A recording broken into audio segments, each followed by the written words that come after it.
Hello, Planet Earth. Welcome to my YouTube channel. We're at IDK, my BFF Jill730. I'm Preston L. Young, wishing you warm salutations and congratulations as always. You've made your way to the Buffington Post. So today I'll be taking a break from Buffy and I'm reviewing Season 2, Episode 4 of The Leftovers, It's Orange Sticker. Alright, so I was wondering about these orange stickers in my Episode 1 review, and they are back, and they are the focus of an episode that's all about loss. In Season 1 of The Leftovers, we picked up 3 years after the departure, and we've been dealing with the grief and loss that's set in and permeated. And later in The Garveys at Their Best, we see the departure itself, but we never really go through with the characters as they are experiencing that initial feeling of loss. And this is exactly what we're exploring in this episode as the search for Evie begins. I go out walking after midnight, out in the moonlight, just like we used to do. I'm always walking after midnight, searching for you. So I did like this episode. It's not my favorite of the season so far, but it definitely gave us a bit more insight into all of our characters, what's at stake for them, and how they play against each other. We learn a bit about the Murphys, not a terrible whole lot, but we do get to witness a bit of their behavior and what that says about the characters and the conflicts that arise because of their behavior. I really like the opening of the episode. We had done a good setup for this with the MIT people coming and reminding Nora that there is a precedent for a second departure. Like, people have departed, why wouldn't it happen again? Now, later on, Nora, she kind of rationalizes it away with her whole Nora's Ark situation, but the truth of the matter is when Nora wakes up and she finds that Kevin's not there and there are people next door screaming about how people are gone, she is immediately taken back there and she's experiencing that loss all over again. She's saying, the world has been pulled out from under me yet again. What the fuck is going on? I was supposed to be safe here. And Nora's sense of safety is hopefully something that we will keep exploring as the season continues. She, at the end of Season 1, was trying to leave everything behind and start a new life, and then she found this baby, and she's willing to invest in this baby and in this life and in Kevin, but when she wakes up and he's not there, she's wondering if she has made a bad investment. She's wondering, is anything really stable anymore? Is the whole world just going to fall away from me once again? And so I do like that, and I think it makes a lot of sense for the character to call 911 and say, are the people gone? And it's really frightening, and I love that sense of terror that we experience with Nora, because it puts us back on the level of the Murphys and their sense of terror about what the fuck is going on with Evie. Now, of course, throughout the episode, we have the search party for Evie. Kevin goes down to be part of the search party with Nora, and Jill stays behind with baby Lily. Now, I think it was really interesting that Nora was so good at crime, she told Kevin to go ahead and get down into the not a lake and look for his phone. That way he could say that he was already down there. And I was like, oh, Nora, you're really good at crime. And Kevin's kind of oddly impressed with her at this. And so while he's looking for his phone, she is looking for Evie, which, nobody's going to find her. And what I really liked about this is she's not looking down and around. She's looking up. She's looking out. And there's something just unstable with Nora. She can't even focus on the search. She's so wrapped up in the not feeling safe. And again, I like that. So we get this kind of inquisition with Kevin, and John kind of lets him off the hook when he can't remember where he lives. And this is all really neat, and it kind of, again, puts Kevin and John on a level, but also kind of putting them at odds because Kevin's got this secret, like that's his handprint on the car. So all this good stuff goes down throughout the episode. We find out what the orange stickers are. Jill, of course, there's no water where Evie went disappearing from, but hey, there's an abundance of water. It is literally spewing out from everywhere where Jill and the baby are, which is really neat, obviously. And Michael, Jill says, hey, I need your help, but why are you here to help me? Why aren't you looking for your sister? And he says, she's gone. He believes that she's not coming back. So he fixes her water problem, and he talks about how when he starts talking about things like this, people think he's crazy because they don't believe in God, which is a lovely parallel to what happens later with Kevin and John and Isaac, when Isaac says to Kevin that John's problem is that he doesn't believe in anything. He doesn't have any kind of faith. And faith is a real pillar of this show. Like, what are you really putting your faith in? So before we get to this, of course, again, with Jill and Michael, she thanks him for saving her. And he says, oh, anytime. And he's kind of bathed in this light coming in from the window. And that's all really well and good, and I've got some real predictions about what the fuck is actually going on in Miracle. So Nora, she goes to a convenience store, some kind of liquor store, and she comes upon Virgil, who finally introduces himself as such, and she's left her wallet behind, and Virgil pays for these things for her, but he also says to her, I'm really sorry for your loss. Now, he came to Kevin and he said, I can help you with your situation. And he comes to Nora and he says, I'm sorry for your loss. Now, the interesting thing here is what the teller says. She says, hey, don't come doing that in here, because whether it's real or not, this is what John's talking about. This guy could be a charlatan. He says these very vague, open-ended things. If I came to you and I said, I can help you with your situation, chances are there's a situation that you could need help with. And if I came to you and said, oh, I'm so sorry for your loss, that was a horrible thing, you would be like, oh yes, thank you, I lost someone, because who hasn't? And especially in this world where everyone's been affected by the departure, except for the people of Miracle, supposedly, everybody's lost somebody. And so all of that makes sense. And John trying to weed out all the charlatans, this is what he's talking about. These open-ended questions, these kind of vagaries that that Virgil can just kind of play with. And do I think there's something up with Virgil? Yes. But at the same time, this is there to give us a little bit of insight, I think, into John's mentality about how this could all just be a ruse. So Kevin can't find his phone, but Patty seems to know where it is. And Patty plays this hot and cold game with Kevin, but Kevin's not really playing with her. He's still not communicating with Patty. He's just trying to ignore her, which we all know is not working. And of course, by the end of the episode, they do speak to one another. Now, do I think that Patty is real? More or less, yes. I think that Patty is real-esque, you know what I mean? But anyway, aside from that, we get Patty telling Kevin not to get in that car as he's climbing the ladder after he finds his phone. So of course, John comes up, he's all drunk, he says he doesn't drink, but then apparently he drinks when his daughter goes missing, and John has put it together that a handprint on his missing daughter is Isaac because of his handprint situation. So John drags Kevin away outside of the parameters of Miracle, and they go to see about Isaac. And Isaac, again, he tells John that he doesn't have what he's looking for, and the problem is that John doesn't believe in anything.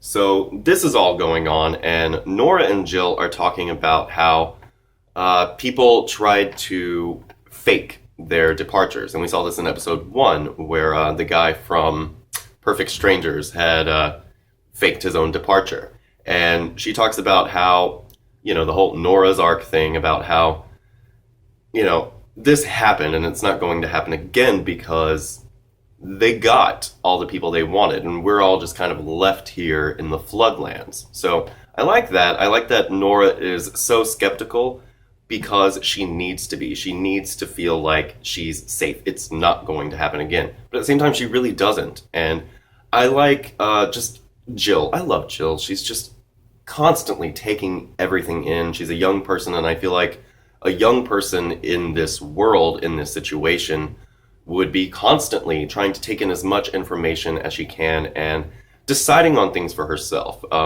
The adults are at a disadvantage because they didn't go through their youth in this fucked up world. Whereas Jill, I think, has every advantage in the world. She sees the way that the world was before, and she sees the way that the world is now, but due to the fact that she was 14 when this all happened, she can look at both sides and judge reality for just that and say, this is what I like, this is what I don't like, this is what I've decided, where all of our adult characters are really in a state of flux. They often don't know what to believe or even how to believe, and faith is something that comes not as easily to our adult characters as our young characters, I feel, in the long run, as evidenced by Tom as well. And about feeling safe, Nora wants to make sure that she is safe. She goes to her brother and she says, am I safe here? You told me this place was special. And he lays it out to us. He tells us what happened to Mary, or at least what he believes happened to Mary. He says that on the first night that they were there, she became completely lucid, and they spoke to one another, and she was fine. And when he woke up, she was not. She was the way that we found her in season 1. Nora is... I don't know if she believes Matt or not. She doesn't have much reason not to, but at the same time, she's a skeptic, and she's spent, the past 3 years or so of her life investigating these false claims and everything that kind of comes along with it. And so I don't know if she believes him, and I don't think it really matters. I believe Matt. That's the punchline. I think that he's telling the truth. And even if he's not, the fact that he believes he is all well and good for me. Because Matt, we've never kind of distrusted Matt. He's never really given us a reason not to trust him. Sure, he did some really weird stuff in his own episode, but none of it was really bad, except for, the whole maybe he murdered that guy getting his money back, but it's fine. He was a thief. Gray areas. Leftovers. But yeah, I believe Matt. I think that what he's saying is true, and if it's true to him, then it's true enough for me anyway. So, we get this really, really, really intriguing conversation between Regina King's character, Erica, and between Kevin. Regina King is very, very good here, and we find that John was in prison when the Great Departure happened, and when he came back into town, he saw what had become of the town, and kind of these people making claims of strange occurrences or strange abilities and things like that, and he immediately wanted to snuff all of that out because, as John says, there are no miracles in Miracle. So we get this stuff about how Evie was a preemie baby and all this weirdness, and she says, my daughter is exceptional. She wouldn't run away. She wouldn't try to hurt people. Nobody would try and hurt her. She's exceptional, just like this town. And she says, things are going to change now. And that they are, Patty says. So Patty, we get Kevin, and Patty has just been trying to get him to talk to her, and so she finally says, you know what? You tried to kill yourself. And those girls, they vanished. And here's the thing. I think that Patty is more or less real. She's real-esque. But I know a lot of real people, and I don't trust them. I know people who are flesh and blood people, and when they tell me things, I don't trust shit that's coming out of their mouth. So just because Patty is real, if she is in fact real, doesn't mean that we can trust her, doesn't mean that she's necessarily telling Kevin the truth. I think she's telling Kevin more or less what he needs to hear, and maybe because he ignored her for so long, she is outright lying to him. Maybe she is telling him what he thinks he wants to hear. I'm not completely certain. Obviously, it's the leftovers. I don't think anybody is sure. So the moment that really makes the episode is the end, when he comes in and he sees Nora and she says, hey, I'm going to handcuff you to me. I'm going to be your literal ball and chain because we're in this together. If we're going to be in this together, we are going to be in it together. And the handcuffs, it's so eerie and beautiful and creepy and almost sexy, which is exactly what The Leftovers is all about. It's so lovely, and they cuff each other to one another, and that's the deal. But the very end of the episode is, of course, what it's all about. Michael told us earlier in the episode that the orange stickers that we had seen on Virgil's trailer are what the government left behind. The government came in and inspected this place and said nobody disappeared here, nobody was lost. But now Michael is tearing off that orange sticker because that's just not true anymore. His sister is gone, and not only his sister, but his twin. So that relationship is something that you can't really take away. I have a sister myself, and I couldn't imagine not knowing what happened to her, let alone like knowing what happened to her, but just the not knowing is so scary. And that's what this episode really captures. We don't know what happened. Just like we don't know what happened with the Great Departure, we don't know what happened to Evie, and we don't know what's going on with our own characters. We don't know if Kevin's losing his mind. We don't know if Nora is ever going to, come to grips and feel okay. Or any of these characters, really. And yeah, that's our episode. And it's all about, again, that initial feeling of loss and the helplessness that comes with that loss. But here's what I think. Okay, so we saw Evie, and she was with the girls, and they got in the car, and they were all like weirdly quiet in the first episode. Then we saw them running through the woods naked. Then we found out that the preacher was leaving. Then we saw Evie and Erica talking in sign language. So, okay, so basically here's what I think. On Lost, the island was inhabited by these people we know as the Others, and they were putting up this front. They were basically throwing out all of these like super weird things and super weird ways of going about things to distract from what was really going on. The mystery of the Others was just a red herring. It was to keep us from finding out the real truth. So here's what I think. I think that Evie and the girls ran away. I think when we saw them out by the water, they were scoping things out. Maybe this Dr. Goodhart character, they were supposed to meet him so that they would know who it was that they were going to be running away with. I think the preacher might be involved because he left the same day or like the day before they disappeared. We've got Erica, who is active in the church. We've got Evie, who goes to church. We've got Michael, who's active in the church. And we've got John, who doesn't go to church. And I think that Erica is in on it. I think that Erica and Evie might have been talking about her running away. Why? Because if you want to draw attention away from the real miracles going on in Miracle, like Mary, like maybe whatever Virgil's up to, like maybe whatever's going on with that bird in the box, you want to distract from it by having something bigger and crazier, like a second departure. I don't think those girls vanished the way that Patty explained away that they vanished. I think they ran away to draw up some crazy hoax. I think it's all a hoax, and I think that there is something special about this town.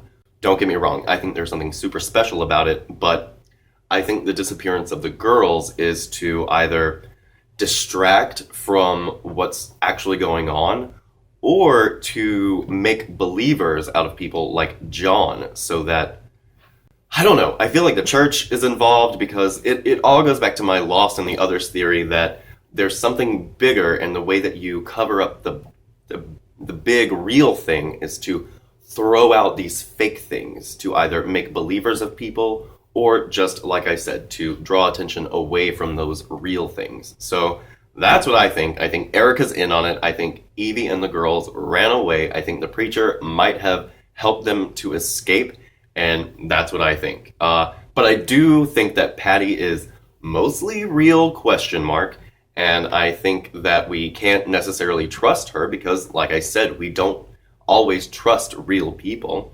And one thing that made me think, well, let's say that they just needed to run away. Why? This is like crackpot theory. I wish I had a pot for us to crack, but here it is. Okay. It's crackpot theory time. It's crackpot theory time. Let's crack the pots. It's crackpot theory time.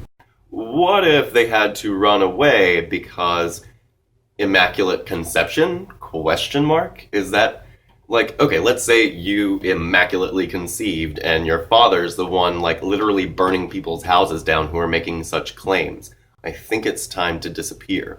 Maybe these women that we saw in the beginning of the first episode are like Evie and these other girls. Maybe they had to run away into the wilderness. I don't know. It's all crazy, but I do think that the girls ran away. I think that Erica's in on it, and that's what I think. Have a great day. We'll see you next time. Bye. I go out walking after midnight, out in the moonlight, just like we used to do. I'm always walking after midnight, searching for you.